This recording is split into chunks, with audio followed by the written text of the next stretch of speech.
Saxophonists and pianists have a very easy time hearing something in their head and then finding it on their instruments instantaneously because their instruments has only one place to play each note. What happens with the guitar is that we start having to rely on visual patterns past the point where it's beneficial to us. And you see that a lot of people at a very low level of playing obsess about fretboard visualization for many years past the point where it's helping their development. It actually becomes a crutch because it makes the choice making way more arbitrary and less intentional. You want to be able to sing in your head and audiate as the choice making mechanism that ties you to the present. But because the guitar's nature is very duplicitous, you have notes in many places, that intuition tends to lag for us. So how do we actually make this instrument our bitch? Let's find out. It all starts with caged once again. You know, caged is a term hijacked by the toothless hillbillies of bluegrass, but we can take it back in jazz and actually build on it. Now, I don't like caged. I don't like how people perceive me as a caged advocate. What caged is to music is what numbers are to physics. It's the building blocks. It's basic things that we use to erect bigger structures. And it all comes back to the one octave shape. The one octave shape is the secret and the underpinning that organizes caged, but most of you are not aware of it. There are 7 one-octave shapes that we use on the guitar when we are looking at octaves as chords. There is the West Montgomery shape, 4 of them. 1, 2, 3, 4. If I put them all in the same key in C, here's C, C, C, C. So those are characterized by having one note in between the strings that I am using. You see, dead note on the A string, dead note on the D string, dead note on the G string, dead note on the B string. The next shape is really common in old swing. Bucky Pizzarelli, Django uses this shape. Now, this shape has 2 strings in between. So I'm playing a note on the D string and high E, the A and the B. The low E and the G. Those are less common, but still really frequently used. Now, when I take one chord and I move through all of its caged positions, I am really using all 7. Let's count. 1, 2, 3, 4, 5, 6, 7. What did I do there? Well, this is the C shape. In C, I have this octave. It's a swing octave. West Montgomery octave in the A shape. 2 octaves in the G shape. I have a Bucky Pizzarelli octave in the bottom, swing octave, and a West Montgomery octave on top. E shape, West Montgomery octave in the bottom, swing octave on top. And finally, the D shape, just one West Montgomery octave right here. Now, those one octave shapes are the mental framework for me hearing scales around. They are the sliding centers of relative pitch. So the thing is that it's very hard to train yourself to just audiate wa-da-da-be-a-bo-do somewhere on the guitar. Like if I just sing that, I don't even know where to start if I'm looking at this like a blank book. But the moment that I start hearing this,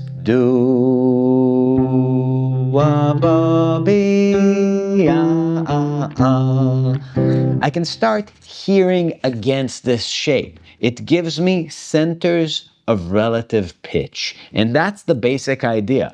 So I'm going to play that melody. What the fuck is that? Like the Shire, Lord of the Rings? But, you know, I'm starting to do that in every one of these caged positions, right? That's in the C shape. Here it is in the A shape. Oh, hey, hey, oh. Maybe the octave up. Oh, hey, hey. Ooh, hey, hey, hey. Fucked up that note, but it's fine. Doesn't need to be pretty singing, just accurate playing. Right? The D shape. Now, that was kind of an easy melody. And as I was playing it, I was understanding things about it. I was understanding that it is 1, 2, 3, 5, 3, 2, 1, intervallically, or C, D, E, G, E, D, C. But you see, even when I say it out loud, I sort of have to like go back to that internal library of mine and open the book and find out what it is. It's a slower process. If you are in that kind of theoretical mentality, you're always lagging. You're always behind time. But if you go, bam, ba, ba, be, da, do, dum. Right? It's the difference between watching a sport and participating in one. You are dribbling the ball, right? You are throwing the ball. That is what music playing, music performance should be. It's audiating pitch and finding it in real time. It's all about that connection. So when I take a melody and I practice it, let's say I take a different melody, something with more chromaticism, something jazzy maybe. Let's take bo do do, or in the octave I played it, no do do e-o. I want to locate it in every one of these cage shapes, but primarily I want to hear it again and again. It's not enough to send the signal the first time and then find it based on understanding the intervals or the note names. I want to send the audio signal every time I try to perform it. That was, I was actually doing that in my head. Here it is here.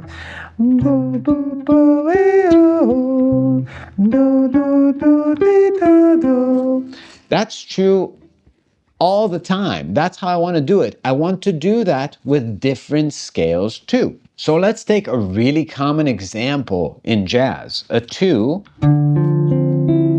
5, 1. All right, let's start with just the diatonic one, the most simple basic bitch stuff like D Dorian, G Mixolydian, C Ionian. So I'm playing the C major scale over all of them. But the first thing I want to do maybe is organize them into areas where I can see their caged forms. So that first area right here, the D minor, this is the center for the D minor, that octave, right? It's in a C minor shape, right? This is a C major shape, C minor shape for the D. But I want to see this game, this D Dorian sound laid out from here to here, first of all, right? That's my palette of color. The G is in the E form here, so I have 2 octaves I can play with. This one, and this one.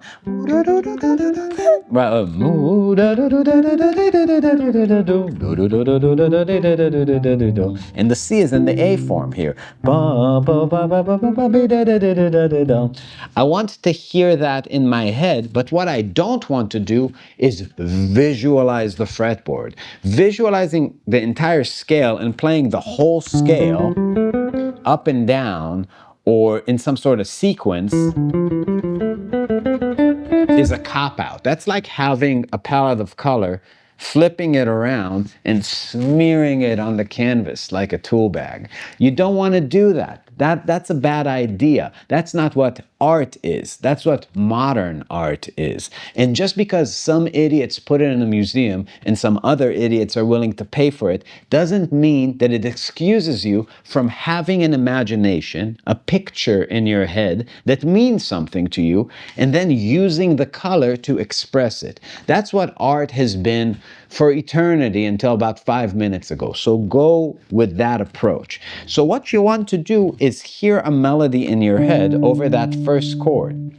Now, ooh, da, da, ba, da, dee, da, dee, ah, could be simple. That started from the root. I could hear it was the root of that 2 chord. Bo, da, da, do, ah, e, ah, e, ah. So when it went to that 5 chord, yeah, it entered it from its 2, 2, 3, 2, 3, and resolved to the 1 of the 5 chord. It's a nice melody. It sounds like a standard, right? Do, do, do, do, ba, be, do, dee, do. Now, once you locate that, transfer that to the next cage area. You have do, da, da, da, da, dee, da, dee, ah. Again, same thing.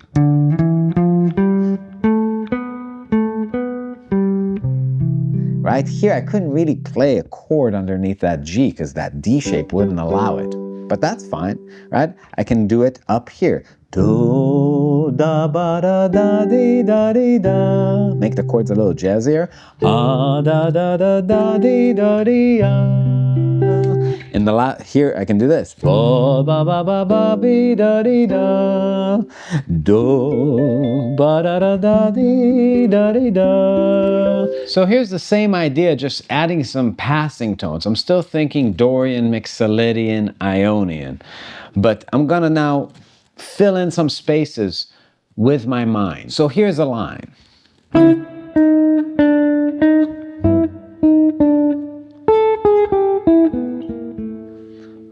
In my mind, I'm going like,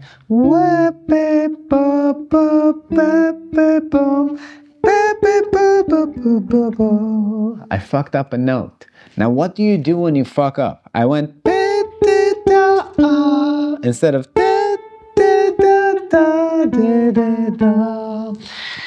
when you have this thing where your finger is not connecting to the thing you were attempting to sing, it doesn't match, you can just glaze over it like nothing happened, but that would be a mistake. Or you can make a quick analysis of the mistake. You want to ask yourself, did I overshoot the interval or undershoot it? Meaning, did I play an interval too big or too small? That was too big. I went from this note to this note as opposed to this note. That creates a path to healing, right? A path to fixing the problem. You always want the mistakes to be an opportunity to improve, to make them less likely to happen again. For me, they tend to happen whenever I'm using fingerings like this that I wouldn't use, right? I have this beautiful shape on the guitar. Everything's tight and close and the half steps are real here, but whenever I have to split it up, right? The body's like, what the fuck are you doing? But I'm trying to really hear it on these centers. So I have this.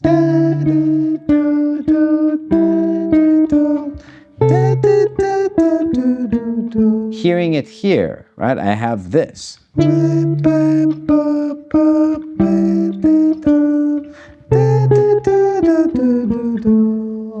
When the fingering is better, it's way easier to visualize.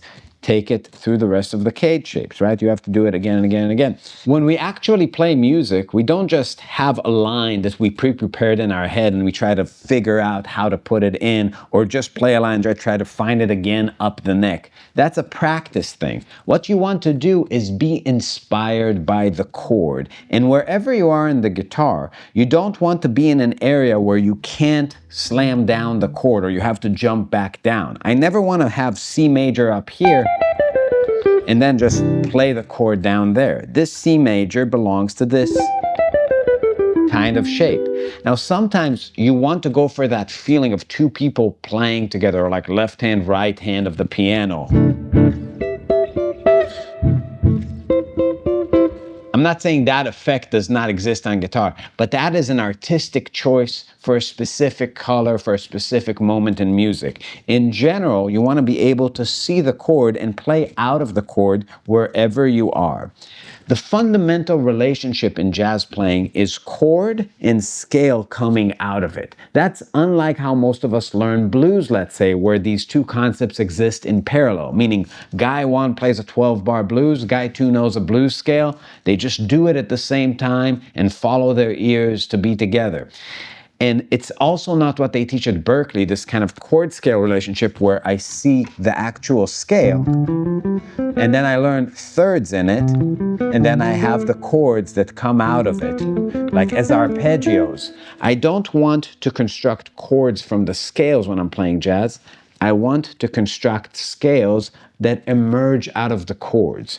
Now, this is very voicing sensitive. So what I want to do if I'm playing a 2-5-1 is be able to fish out notes from the actual voicing I use. And I want to hear, whoa. These are potential starting points, takeoff points for melody.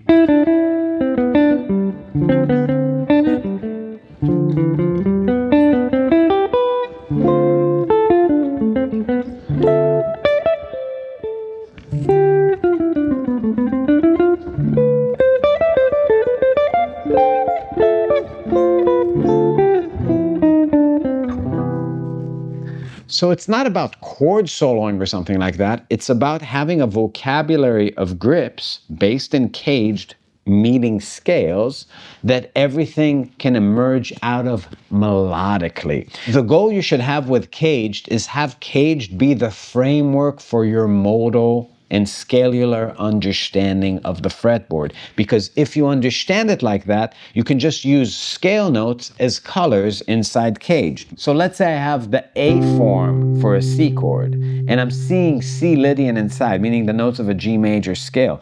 Oh, da, da, da, da, dee. All these notes can be integrated into the form.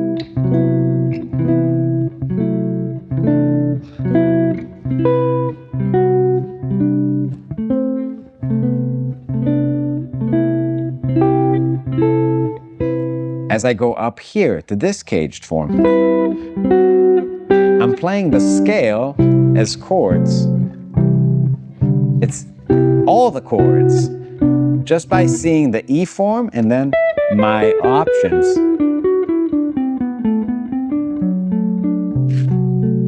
And now as I play those grips, I can make lines from it because I have these cool starting points.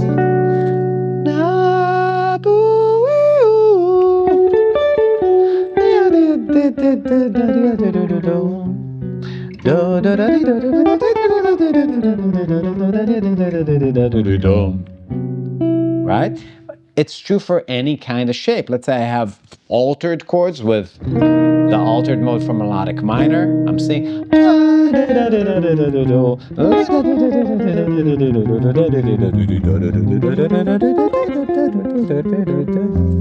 F Dorian.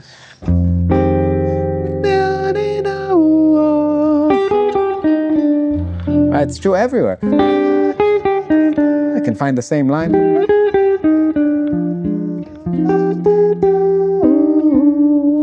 So this understanding of caged gives me this ability to actually play harmonically all over the fretboard. Please leave a comment below for a chance to win a free month on our Patreon, which is the tits. It's so good. You guys gotta do it. Also, don't forget to subscribe, leave a comment, like the thing, share it with your friends, show your grandma, do all the things, and we'll see you next time.